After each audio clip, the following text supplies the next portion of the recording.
We're back, and this is the pedal board itself with all the goodies just sort of placed on there, just to get an idea of what we're facing. So we can go over sort of the construction of the board. It's just Baltic birch, as you can sort of see. Very strong stuff. It's just glued and nailed together. So we've got two levels for it. Right, let's go around the board and sort of give you an idea of what it looks like. And it's open in the back here, so you can put, like, you know, a power supply or features for power supplies in there. Lots of room, right? We've got our little mixer, the hush, a box, Moto Teddy Tour model. We've got a spot here for a boost. We're going to try this. We might try a compressor like an MXR Dynacomp.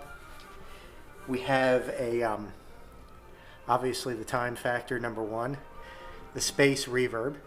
Right, we've got another mystery box. We have our time factor number 2, our harmonizer, our breakout box, or rather our loop box, and our delay and harmonizer mutes. And underneath here, we have more stuff, right? So we've got our little Rocktron compressor, right? And the smart gate, which will be going in this loop, right? That's what will be in the cathedral loop. We have our impulse response pedal, a little Hot One Omni, and the new addition, which is a LWAn LXP1. I really can't seem to get away from liking LWAn reverbs over even the Eventide reverbs. The Eventide reverbs are really nice, but something about the LWAn just screams 80s to me. It just sounds right for this application. So we put the LWAn in there. But we've also got the space if we want to do some room sound, some different sounds. It has a lot of really cool features on there too that are fun to goof around with. So instead of just putting it in the closet, I was like, well, let's put it on the board too, and we could decide between the two. Now the LXP1 has a defeat on it, and that's what this mystery box is going to be for. It's going to be a little on-off for the LWAn, for the bypass for that. And this mystery box number 2 is going to be the power supply. All right, so we're going to go over making this power supply to power our board. We've got obviously a lot of high current stuff going on here, right? We've got 4 Eventide pedals that are used about 500 milliamp a piece, so that's going to require some juice. The LXP, see, there's some challenges here. The LXP actually runs off its own different sort of little power supply, which is a 9-volt AC input. Okay, so we're going to have to deal with that situation. So we've got 9 volts of reverse polarity, right? Because the Eventide units use a reverse polarity plug. We're going to change that out, I think, or maybe we'll do the change in the box. We'll see. We've got a 9-volt AC that we have to deal with, and then we have these 9-volt DCs, right? Which would be the compressor, the Rocktron, the smart gate, the LXP, the loop box. Probably this little switch will have a illuminated switch on it. The hush unit and the overdrive. Now the overdrive actually requires a 12-volt PSA power supply adapter, as does this Art Mix 3. So that's the third power necessity we're going to need, is a 12-volt DC. So I think I have a cool way of doing that, which is economical without having to buy ourselves another, you know, large pedal board power supply like a Pedal Power or a Strymon unit, or the, you know, I really like the, what was that one that we used on the 84 pedal board? It was oh, I can't remember, but it was really cool. A One Spot, the One Spot Pro, the 12, really good unit. So I recommend those two. But we're going to build something out here that's a little different. And so we got this yesterday, right? I'm going to bring it into the frame. The Mauser box. So what's in the box? What's in the box, man? We got the box here. So we're gonna open this box and find out what's in it. So I'll see you at the table. Back at the table, we got the Mauser box. Let's open it up and see what we got for the project. All right.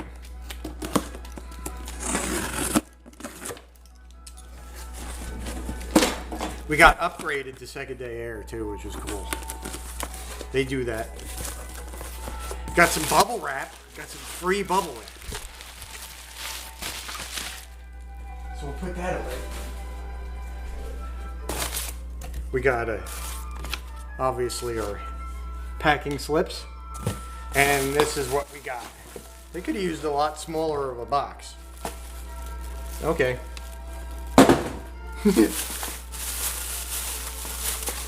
Nice and wrapped, so in case it, you know, the UPS guy leaves it out in the rain, which happens, your stuff doesn't get all wet. But they wrap everything like mad at Mauser. So let's see what we got here. Oh, we've got a transformer. That's for something else. Hard to find these days. Let's go through all this stuff. Let's see what we got. We got a 0.1 microfarad, 50 volt tantalum capacitor. That could be for a power supply. Very cool. Got that. Let me throw it all back in the box as I check it in. Right? Right here, what have we got? We got a package of 0.22s. That's for another project. So we'll put that aside with the transformer. Ah, look at those. These are nice. 1000 mic, 50 volt capacitors. These are good for making power supplies as well. I'd imagine that might be the main filtering, right? We got a switch. That's for another project. We've got these guys, which you always get a lot of these things. They're handy to have around. The little solder tabs, chassis mount for making grounds. They're kind of cool. They're made by Keystone. These are cool. Put those aside. Ooh, we got some 10 mic, 50 volt aluminum capacitors, which would be good for making a power supply. Let's see what's in here. This here is a red diffuse panel mount indicator lamp. That's for a different project. Put that aside. What do we got here? Looks like some regulators. I like that. These guys are a 9 volt, 1 amp positive linear voltage regulators. So we'll be using these in the power supply, right? Put those aside. Got a couple of potentiometers, some Bourne's potentiometers. That's for a different project. Put those aside. Here we got another Bourne's push-pull potentiometers for another project. Put that aside. And here we got some fuses, fuse holders. That's for a different project. Put that aside. Oh, this is relevant. Some more aluminum electrolytic capacitors. And these guys are 100 mics at 50 volt, which is good for making power supplies. Right, so I guess we're making a power supply here. And a couple of 12 volt, 1.5 amp linear voltage regulators. That's for built out power supply. And here we got something else. I don't know what this is. A bridge rectifier. Interesting. This is a big, gigantic box for what really is not much of a part. So let's go ahead and open that thing up. I thought maybe they sent me a free gift. This is like a Tiffany's box. Static shielding. Attention, ground yourself before touching this. Antistatic.com. These guys are getting carried away with the anti-static. No static at all. Nice, huh? We got a couple of these. This box is actually really cool. For a couple of $1 rectifiers. The box probably costs more. Good Lord. So anyway, these are some nice bridge rectifiers that you can use for converting, obviously, AC to DC, and these are like 5 amperes. So we can basically supply our whole pedal board with one of these guys, right?